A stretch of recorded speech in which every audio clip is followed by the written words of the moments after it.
వారం రోజులుగా సిఐడి విచారణలో జరిగిన విచారణ నేపథ్యం తరువాత ఈ బ్రతుకు కంటే ఆత్మహత్య చేసుకోవటం మేలు అని తన సన్నిహితులతో అనేక సార్లు ఆయన వాపోయినట్టుగా మాకు తెలిసినటువంటి సమాచారం. అత్యంత బాధ కలిగించేటువంటి విషయం. ఈ ప్రభుత్వం ఉద్దేశ్యపూర్వకంగా బలవంతంగా సతీష్ కుమార్ గారి చేత ఆయనను మానసిక క్షోభకు గురి చేసి ఆయన ద్వారా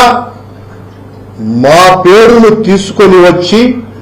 నిందితుడుగా చేర్చటానికి ఆ సతీష్ కుమార్ గారికి మాకు ఏ రకమైనటువంటి సంబంధము లేకపోయినా నా పేరు చెప్పమని మరీ ఆ విచారణ అధికారులు బలవంతం చేయటం ద్వారా ఆయనను అడగటం జరిగింది. ఎవరి ఒత్తిడి వలన నువ్వు చేశావు అని అడిగితే ఆయన ఆనాటి సివిఎస్ఓ నరసింహ కిషోర్ గారు చెప్పటం మూలంగా నా పై అధికారి ఆయన చెప్పటం మూలంగా నేను రాజీకి పోయాను సార్ అని చెబితే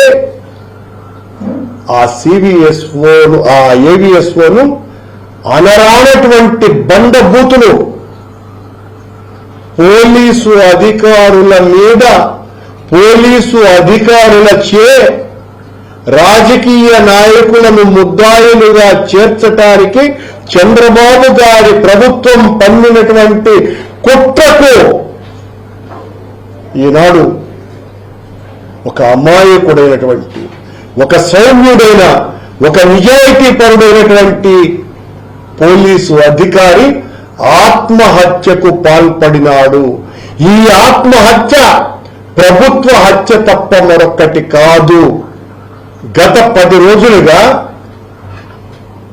ఎవరైతే విచారణ ఎదుర్కొంటున్నారో ఈ విచారణ ఎదుర్కొంటున్నటువంటి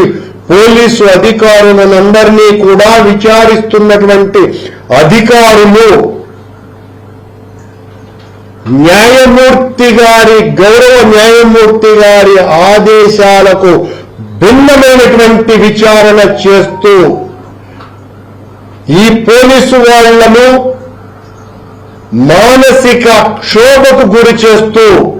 ఓ విధంగా మానసికమైనటువంటి టార్చర్ కు గురి చేస్తూ